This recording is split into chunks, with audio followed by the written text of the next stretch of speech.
Assalamualaikum warahmatullahi wabarakatuh. Hai semuanya, selamat datang di channel saya. Bersama saya Ervina Fernanda dari kelas A1 Prodi Akuntansi. Di video kali ini saya akan membahas mengenai tantangan global yang saat ini sedang booming dibicarakan di seluruh dunia, yaitu mengenai virus corona atau juga disebut virus COVID-19. Virus COVID-19 menyebar luas ke seluruh dunia, terutama di Indonesia, sehingga dinyatakan sebagai sebuah pandemi. Ingin tahu lebih dalam mengenai COVID-19 di Indonesia beserta berbagai macam dinamika permasalahan di dalamnya? Yuk tetap stay tune, jangan kemana-mana dan simak penjelasan dari saya. COVID-19 adalah penyakit menular yang disebabkan oleh jenis coronavirus yang baru ditemukan. Coronavirus adalah suatu kelompok virus yang dapat menyebabkan penyakit pada hewan atau manusia. Gejala yang paling umum dialami oleh pasien positif COVID-19 yaitu demam, batuk kering, dan kelelahan. Virus baru ini bermulai dari wabah di Wuhan, Tiongkok pada bulan Desember tahun 2019. COVID-19 ini sekarang menjadi sebuah pandemi yang terjadi di banyak negara di seluruh dunia, salah satunya di Indonesia. Untuk pertama kalinya, pemerintah Indonesia mengumumkan COVID-19 masuk ke Indonesia pada tanggal 2 bulan Maret tahun 2020. Keberadaan virus corona di Indonesia menjadi pandemi virus yang menakutkan bagi bangsa Indonesia, di mana terjadi banyakkan lonjakan kasus positif COVID-19 yang tinggi dan banyak memakan korban jiwa. Diketahui hingga akhir bulan Juni 2021 tercatat total kasus positif COVID sebesar 2,14 juta orang, dan untuk pasien yang sembuh sebesar 1,86 juta, dan untuk pasien yang meninggal dunia sebesar 57.561. Virus COVID-19 berdampak hampir pada semua sektor, terutama pada sektor kesehatan, ekonomi, pendidikan, dan sosial budaya. Dampak dari pandemi ini yaitu 1. Tingginya kasus positif COVID-19 membuat seluruh masyarakat dan juga tenaga kesehatan cemas hingga depresi, sehingga mengakibatkan kesehatan menurun dan tubuh lebih mudah terpapar virus COVID-19. Yang kedua, salah satu kebijakan pemerintah yaitu lockdown atau membatasi kegiatan di luar rumah membuat perekonomian di Indonesia menurun sangat drastis. Akibatnya, banyak para pekerja yang di PHK dan pengangguran meningkat. Banyak sekali yang kehilangan pendapatannya dan tidak memiliki cara untuk menghidupi dirinya. Aktivitas ekspor-impor juga terhenti, mengakibatkan pendapatan devisa negara juga menurun. Yang ketiga, pemerintah telah memberlakukan sistem pembelajaran jarak jauh atau yang disebut dengan pembelajaran daring atau online. Suatu keputusan yang bagus untuk mengurangi menyebarnya virus COVID-19. Namun, tidak semua memiliki kapasitas ekonomi untuk memiliki akses ke internet, seperti keterbatasan dalam membeli kuota internet.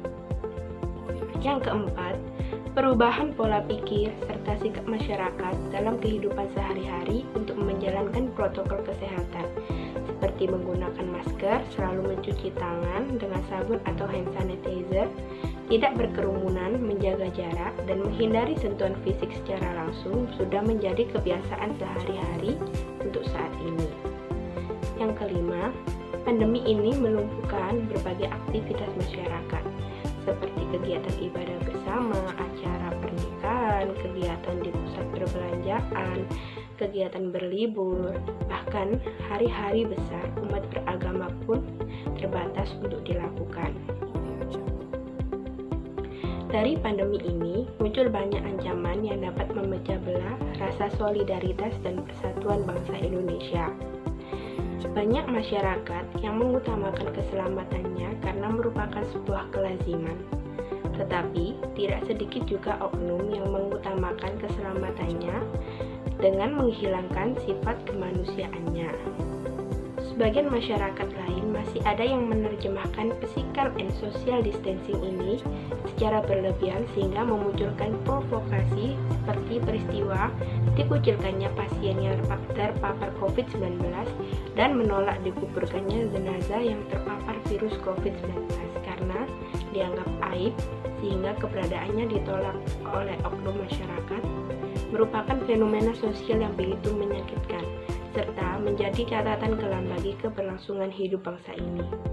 Ancaman lain yang dihadapi oleh pemerintah adalah merebaknya hoaks terkait virus corona yang semakin banyak beredar di sosial media yang telah menimbulkan kepanikan masyarakat. Dalam merusak persatuan dan kesatuan bangsa, konflik horizontal antar sesama saudara sebangsa dan setanah air terbukti lebih efektif daripada konflik yang dihasilkan dari perang internasional maupun agresi militer. Lantas, bagaimanakah bentuk aksi nyata yang harus kita lakukan dalam menghadapi pandemi COVID-19 dalam menciptakan rasa keseimbangan, solidaritas, keteraturan, dan persatuan yang kuat agar wabah ini segera berlalu, yaitu yang pertama, selalu berpikir positif. Yang kedua, tidak termakan hoak, saring sebelum sharing ya.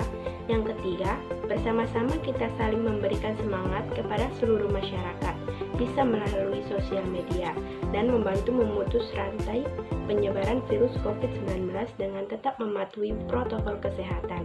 Yang keempat, gerakan kemanusiaan berbasis sosial ekonomi berupa bantuan makanan, masker, dan lain-lain dapat menumbuhkan solidaritas di masyarakat.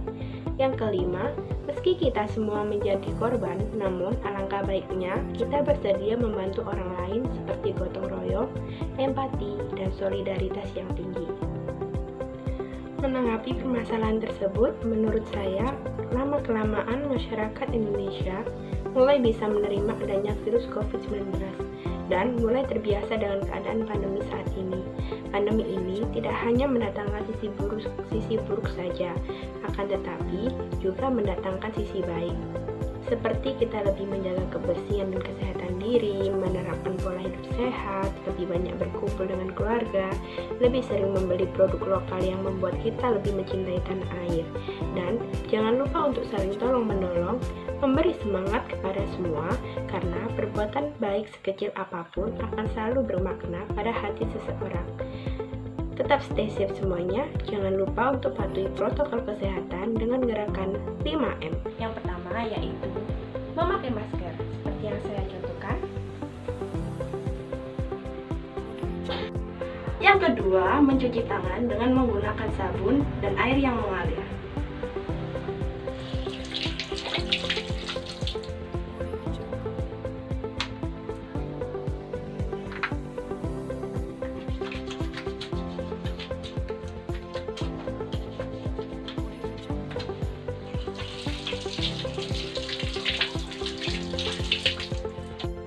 Yang ketiga, menjaga jarak. Yang keempat, menjauhi kerumunan. Dan yang kelima, membatasi mobilitas dan interaksi. Semoga apa yang saya sampaikan bisa bermanfaat bagi kalian semua ya teman-teman. Akhir kata dari saya, wassalamualaikum warahmatullahi wabarakatuh.